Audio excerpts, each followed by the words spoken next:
I was mostly planning my binges. I know that some people get caught up in a binge, like it just starts very innocently with some foods. Not me.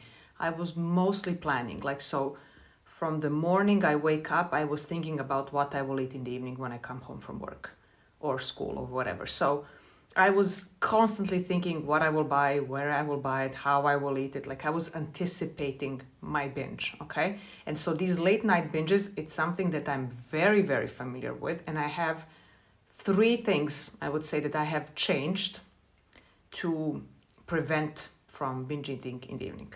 Number one, something that used to petrify me because I was so afraid of binging in front of my colleagues or binging, like in front of whoever I was sitting with in school. I allowed myself to have sweets that normally I would binge in the evening during the day. After lunch, have some chocolate or I have something, 4 p.m. slump or whatever. Like, and yes, it was petrifying because I thought like, oh my God, what if this turns into 100 grams of chocolate? But still it was worth the effort, and it wasn't always easy, but allowing myself to have sweets that normally I was saving for the evening, to have them at random times was key.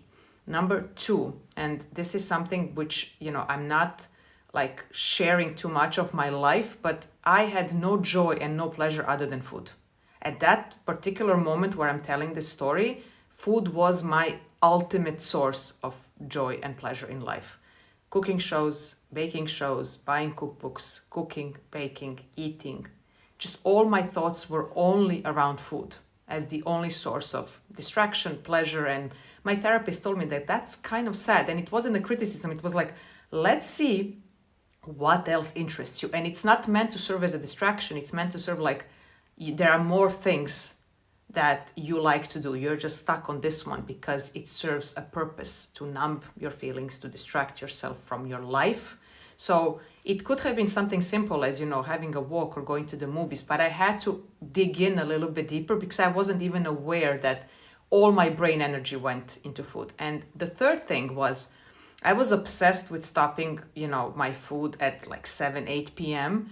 And if I would go to bed at 1, I was still kind of hungry, or I wanted to have a snack, but I was not allowing myself to have a snack. And that idea that like it's forbidden made me binge a lot before 7 p.m.